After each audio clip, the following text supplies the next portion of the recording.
middle-class Americans telling the story about what's happening in America. Give them a hand.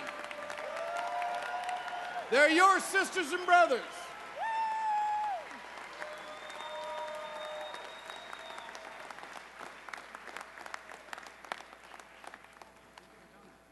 There's a very interesting comment there. If you want to do something and make sure it's done right, you got to do it yourself. You know, it would be so easy maybe to just go home to Minnesota and go home to the lake and say to hell with it. I'm just one voice, maybe a few others. I don't know if we can groove a way or a path through the corporate media of America and have an impact. But you know what? Sometimes they want you to give up. When I started my radio show, they said that there was no audience that wanted to listen to liberals that talked about workers. No one would listen. No one would advertise. No one would support it. Well, 9 years later, I'm still here.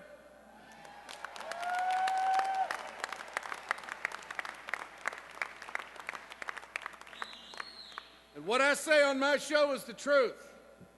It doesn't resemble what is said across the street at Fox News.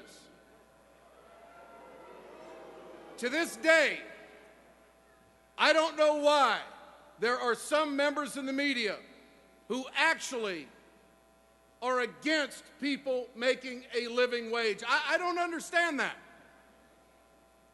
There aren't any poor people in the media. They've made it. They have the fruits of a good life. But why do they want to keep the working man down? Why do they want to keep the working sisters down? Why do they want to take their voice in the workplace?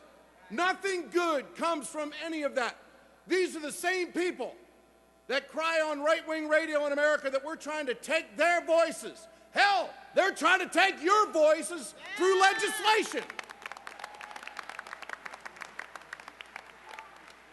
This is a cultural war in America.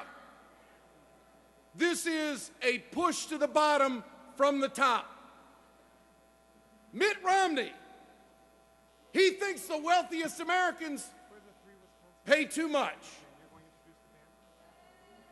We have three things that have put us in a financial hole in this country over the last 10 years. 2 wars that were off budget and not paid for. Big Pharma, not paid for. 2 rounds of tax cuts to the top 2% that they just happened to forget to figure into the Treasury budget. Nobody had a plan to pay for anything. Their whole mission on the right wing, and now the mainstream of the Republican Party, if it's still there, is to blow up the federal budget deficit to the point of no return and cut back government where they want it. Guess what? You're the cutback. Your pension is the cutback. Your wages are the cutback. Your reduction in workforce is their cutback. Why? Because if this next crowd gets a hold of the government, when it comes to the Bush tax cuts, you haven't seen anything yet. If these folks get power, if they're back in power, you will not recognize the American workforce. They are gathering storm and money right now to take away. It's the great takeaway decade of America that we've entered. They want to take away from workers, concentrate the wealth, and give to the wealthy. Now, ask yourself the question. Let's be fair about this. Is that what the boys who hit the beach on Omaha Beach on June 6, 1944, is that what the hell they were fighting for?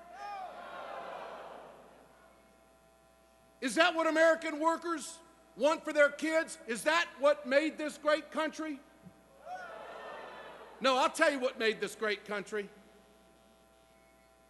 Equal rights, civil rights, women's rights, social justice, workers' rights. That's what made America great. The top 2% did make America great. I find it amazing that people in the media think that it's okay for Mitt Romney to just stash his millions offshore and not pay tax on it. They sure as hell want you to pay tax. In fact, they think you haven't paid enough. Under Mitt Romney's plan, your taxes are going up. You working folks of America, you haven't given enough. You don't have to go very far. You won't find any conservative broadcasters in this hall. They don't get it. They don't want to get it. They've made theirs. They're part of the selfish society, in my opinion. Here's what you need to do. Here's what you're up against. You're up against folks who have got billions of dollars that have now been given the road through the Supreme Court ruling of Citizens United to grease the skids of any politician that's going to kiss their ass. That's what you're up against. You could make the case that George W. Bush was one of the greatest conservative presidents of all time because of the 2 rounds of tax cuts to concentrate the wealth and put 2 extremists on the Supreme Court that gave us Citizens United. Generationally speaking, the Bush years did exactly what the Republicans wanted them to do.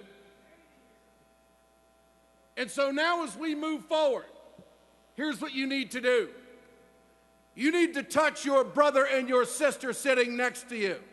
And you need to tell them that you will do the work, that you will go door to door.